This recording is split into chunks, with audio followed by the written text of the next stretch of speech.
تیری بخشش کے لیے کافی ہے۔ حضرت ذوالنون مصری رحمۃ اللہ تعالی علیہ، کیونکہ آج کا ہمارا جو ٹاپک ہے شان اولیاء، تو یہ مصر میں رہتے تھے۔ بعض دفعہ کچھ اللہ کے بندے بڑے نیک ہوتے ہیں، لوگ ان کی قدر نہیں کرتے۔ آپ کے علاقے میں کوئی بندہ ہونا بڑے فلاحی کام کرتا ہو، بڑے نیک کام کرتا، کچھ لوگوں کو بلا وجہ اس سے حسد ہوتا رہتا ہے، ہم اس کی قدر نہیں کرتے، اور مرنے کے بعد داڑے مار مار کے ہر بندہ روتا ہے، کوئی نمبر بنانے کے لیے، کچھ بنانے کے لیے، یار ایک بندہ سی نے نہ بھلا کرتا، کاش کوئی اور ہوتا، یہ ہو جاتا، وہ ہو جاتا، تو زندہ کی قدر نہیں۔ حضرت ذوالنون مصری رحمۃ اللہ تعالی علیہ کی بھی ان کے جو مصر والے لوگ تھے، دوست تھے، انہوں نے قدر نہیں کی۔ یہ راز ان کا تب کھلا کہ جب ان کی وفات ہوئی، اور وفات ہوئی تو لوگوں نے عجیب منظر دیکھا۔ کیا منظر دیکھا؟ کہ حضرت ذوالنون مصری جب فوت ہوئے، وفات پائی، تو آپ کے ماتھے پر لکھا تھا کہ یہ اللہ کا بندہ ہے اور اللہ کی محبت میں اس دنیا فانی سے کوچ کر گیا۔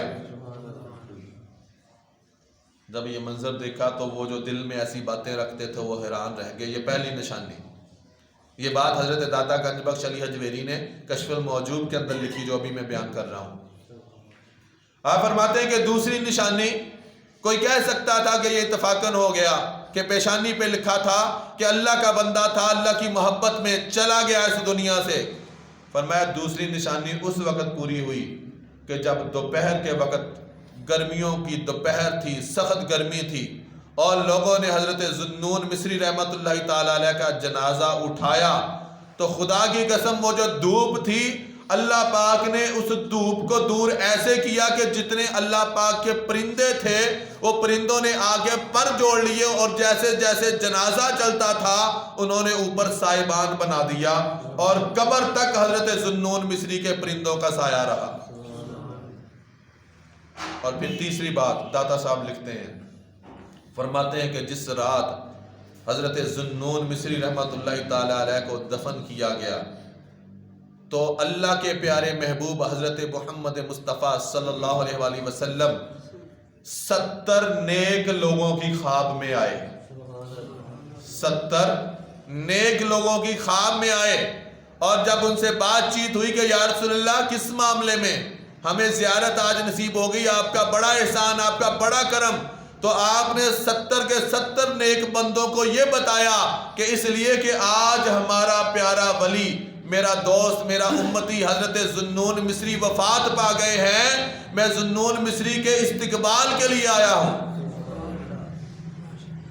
تو دوستان محترم، اگر پیار ہو سچا تو وہ خوابوں میں بھی آتے ہیں، خوابوں میں آ کے نوازتے بھی ہیں، اور اگر زندگی بسر کی ہو ایسے کہ جیسے اللہ اور اس کے رسول نے بتایا، تو خدا کی قسم پھر وہ استقبال کے لیے بھی آ جاتے ہیں۔ تو یہ حضرت ذوالنون مصری کی زندگی بھی ہمارے لیے مشعل راہ ہے کہ اگر صلہ لینا ہے تو اللہ سے لینا ہے۔ باتیں کرنے والے بعض دفعہ باتیں بڑی کرتے رہتے ہیں۔ کوئی آپ میں سے نیک بندہ ہے، مسجد انتظامیہ ہے، آپ میں سے میاں سکلین صاحب ہیں، ڈاکٹر صاحب ہیں، یا باقی دوست احباب، تو آپ نے صلہ اللہ سے لینا ہے۔ باتیں کرنے والے بڑی باتیں کریں گے آپ کو، مگر رویا کریں تو اللہ کے آگے رویا کریں کہ باری تعالیٰ تیرا کروڑا بار احسان اور شکر ہے کہ تو نے ہمیں اس خدمت کے لیے چن لیا۔ مَن یُرِدِ اللَّهُ خَیْرًا یُفَقِّهُ فِی الدِّین، قرآن کہتا ہے کہ جس کے ساتھ اللہ بھلائی کا ارادہ چاہتا ہے اسے اپنے دین کی سمجھ عطا فرماتا ہے۔ یہ ڈیوٹیاں ہر کسی کی نہیں لگتی، تو آپ کبھی بھی اس معاملے میں پریشان مت ہوا کریں۔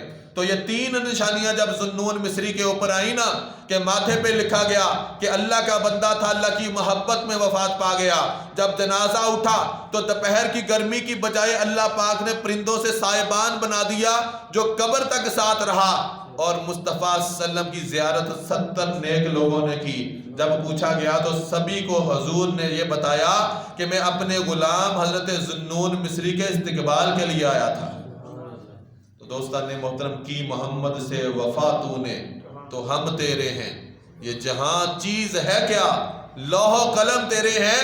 اللہ پاک کہتا ہے وہ جو لوح ہے نا، قلم ہے جس کے اوپر میں لکھتا ہوں تقدیریں، بس تو ایک بار میرا بن جا، پھر لو بھی تیرے ہاتھ میں، قلم بھی تیرے ہاتھ میں ہے، جو تقدیر لکھنی ہے خود ہی لکھ دے۔ مگر پہلے اپنا آپ قربان کرنا پڑتا ہے، اپنے نفس کو مارنا پڑتا ہے۔ اسی طریقے